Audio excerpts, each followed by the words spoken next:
Welcome to this media availability edition of Talking Hoosier Baseball. Today is Thursday, April 6th, 2023. The 20-9 Hoosiers are set to host an Iowa Hawkeye team with big expectations, but coming off of a home series loss to Maryland. Today, the media met with sophomore pitcher Ryan Kraft, senior shortstop Phillip Glasser, and head coach Jeff Mercer to discuss the upcoming matchup. Ryan, what's been working well for you this year? I think it's just staying with the plan. Glenn has a plan for us. We attack, get hitters, get them out. So I think really getting that first pitch striking has been really helping us out and just going with our gut instinct and attacking with them. How much did you learn from getting so much experience as a freshman? A lot. You get thrown in the mix as a freshman, you get a lot of innings in. You can really kind of learn from like your good days, your bad days, especially your bad days. You learn kind of how to handle that and just keep going. And how has that benefited you in the late inning role that you're in this year? I think it gives you more confidence. It's a confidence booster. Definitely knowing like when times might not be so great, like just gotta find a way to get out of it. You have had to deal with quite a bit of traffic in the last 6 weeks or so. You've done well at not allowing any of that to score. So what kind of goes into that process of dealing when you have runners on base? I think it's just believing in yourself and knowing that you can get those runners out. Like, you know, you have a good defense behind you, you throw the ball over the zone, it gets hit, a few double plays might happen, you're out of the inning. A lot of new guys in your pitching staff this year. I want to point out the performance from Wes over the weekend at Penn State. What did you think about what he was able to do in a tough spot there? No, it was awesome to see Wes go out there and compete. I know he's a great pitcher, and it was good to see how he went out there and just attacked them, did well, and just really happy for him. You've closed out a couple games with 71 pitches in your last two outings. How much more did you have in the tank after that? I probably had about an inning or two. I had 70 pitches the previous weekend, so building off of that kind of felt better going to the following weekend, just knowing that my pitch count could be up a little bit higher. What's it been like for you being the leader of the offense so far this year? It feels good. Just obviously getting those guys, learning from those guys a lot, and just being able to provide for your team, means a lot. Coach has talked a little bit about, just given the numbers that you're putting up, you're being pitched to differently now. So what has that been like, and how have you been adjusting to it? One is just trusting the guys behind you. Obviously, we got super talented guys, and Pine, Bobby right behind me, and then obviously Tibbetts been tearing it up. So it's pretty easy. Just stay on fastball, swing at strikes, do damage, and then take walks when they give it to you, and then trust those guys, to bring me in.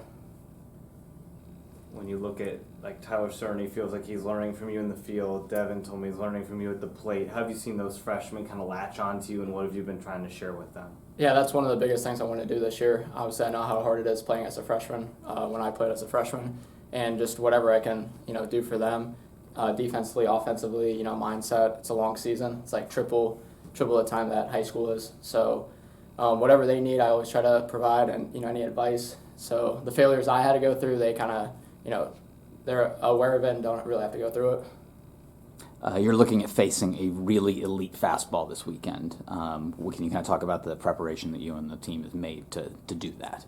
Yeah, it's we just got to stay on that fastball. We got to be on time, get them in the zone, and then do what we do best, which is hit fastballs. And we've been training, the whole off season and fall just to hit fastballs. So we'll be ready, and then adjust off speed, just keep the same approach.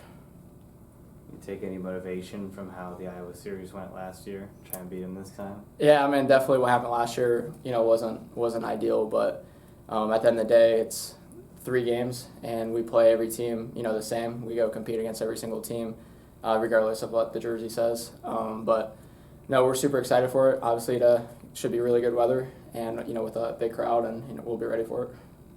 How do you feel the team, and especially the infield, has progressed defensively over the course of the season so far? Yeah, we've progressed a lot. Obviously, it's just tough at first to get out there with how the weather is up here, but we've been out there learning together. Obviously, me, Pine, and Tibbetts have been together for the last 2 years, and then Cerny's done an unbelievable job this year. So, those plays kind of in the hole where you got to communicate or pop ups or whatever it is. We've really gelled as a group, and we've played really well.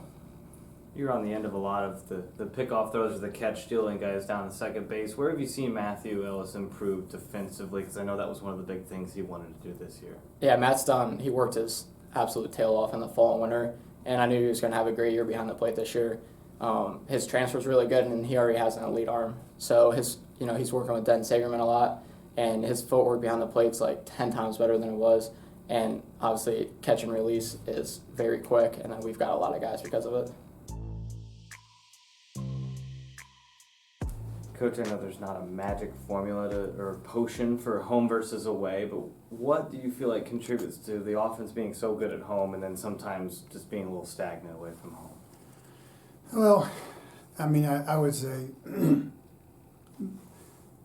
primarily just the work that you're able to spend with guys. You can stay after practice or come in before time with guys, and then sometimes like the first game against Penn State, they stacked their Friday guy and their Sunday guy in one game, right? So that's a little bit harder for you to handle that. The main thing is that guys just have to go out and have good at bats and be able to be competitive. And Indiana State did a good job the other night. And I'm not going to make excuses for the guys, but you play doubleheader on Sunday, you get back at 4:30 in the morning on Monday, and so they're kind of dragging a little bit on Tuesday. And we just didn't play. We just didn't play great. Now, we didn't play terrible. We just didn't play great. So I don't know that there's like I said, a magic potion or formula, but I do think being able to spend time with guys before and after matters, and then also you're having kind of a just like an understanding of like some of the situations, not in a bad way, but the situations of which are contributing to that stuff. So, I think we'll be fine on the road offensively. Have we been better? Yes, we have been better at home, and I just think it's the time you can spend with guys before and after, and we're going to have to find a way to get good enough to be able to take that show on the road as well. Iowa's Friday starter, at least from what I saw, has really good numbers. So how do you guys plan to attack him? Well, he's primarily a two-pitch guy. Now, both pitches are really good, right? He's 95 to 100 and has a low 90s slider. So, you're going to have to establish somebody like that. The game plan is simple yet difficult, right? There's, I should say this: it's not complex. You have to go out and to be able to. You have to be on fastball timing, and you have to establish that you can manage a fastball and then be able to read the off-speed pitch from there. Now, the unique thing about him is it's like potentially 50, 60% off-speed pitches, sliders, right? So you're looking at leverage counts, a ton of sliders, or 2-0 sliders, 2-1 sliders, things like that to both righties and lefties. And that's typically where a guy that throws that hard sometimes can have a hard time controlling his fastball, so they'll use a slider as more of a give-me-over pitch to get back in the count. So, you could look at it and say, okay, so he's a 60, 70+% slider guy in certain counts. Where'd you sit slider? Well, when the slider's 92 miles an hour, it's hard to sit, right? You're really going to speed it up. So you have to establish that you can manage. Velocity is relative, right? So you can make a 90-mile-an-hour fastball look like 100, or you can make a 90-mile-an-hour fastball look like 80. It's just depending on your timing and your approach. And so when we make 87 or 88 look like 95, it's because we're in between pitches, right? So typically you'll see it with a guy like a lefty that has a decent four seam and then a changeup, right? You'll see a guy get beat badly by a fastball at 89 because he's worried about the changeup. And so with a guy like the kid throwing Friday, who is supremely gifted and will be a first-round pick and all those different things, it's fine. You have to establish that you can make velocity relative, start on time, and make contact with the fastball at the right depth on the plate, and then recognize the off-speed pitch from that. And if you can do that, then you're probably not going to string together 3 or 4 or 5 hits, although it is theoretically possible. You're probably going to have to work to where you have a hit, a walk, something like that, to where you get 2 guys on base, right? You have to get to where you have multiple guys on base, and then you come through with a big hit. And you have to score in multiples. It's hard to have sustained success against that kind of stuff. But if you'll do it in spurts, you can get to that 3 to 5 run threshold and then give your bullpen a chance to kind of win the game. And hopefully, their bullpen isn't as strong as ours, and we can kind of pull away late from there. So he's going to throw a ton of pitches. He's either going to be behind in the count, and we're going to be able to manage and put balls in play. And so he'll be 2 and 3 ball counts, long at bats, or he's going to have 15 strikeouts. Either way, he's going to have a ton of pitch. He's going to have a ton of pitches thrown in the 4th, 5th, 6th inning. And then what do you do in those middle innings? If you can't get to him early, what do you do in the middle innings that can force their hand, kind of like Maryland did last week? You force their hand in the 5th or 6th to decide, do you leave him in with runners in scoring position, or do you go to your bullpen and then be able to try to make hay on the bullpen? it's not apples to apples, but do you use Friday, or I guess Thursday last year against Mazer, the pitcher of the year in the conference, the way you hit him early, do you use that as kind of an example of, hey, this guy's really good, but we did this last year? Yeah, we kind of talked about it a little bit. Mazer was different because he had multiple pitches. He had more of a repertoire. He's not quite as powerful, but more of a pitcher. But the same theory rings true with guys that have, I think he was a second or third rounder, guys that have power stuff. Is once we established that we could hit his fastball, in the 92 to 95 mile an hour range, once you establish you can hit the fastball and you force someone to land an off-speed pitch, then it makes it a lot more difficult game plan for the pitcher. And I think for him, what we stunned him with a little bit was our ability to manage the fastball. Where a lot of guys are in between, they're worried about the secondary pitches, the off-speed. And so then all of a sudden the fastball plays up to 105, and now you're making other decisions, you expand off-speed pitches, even in between.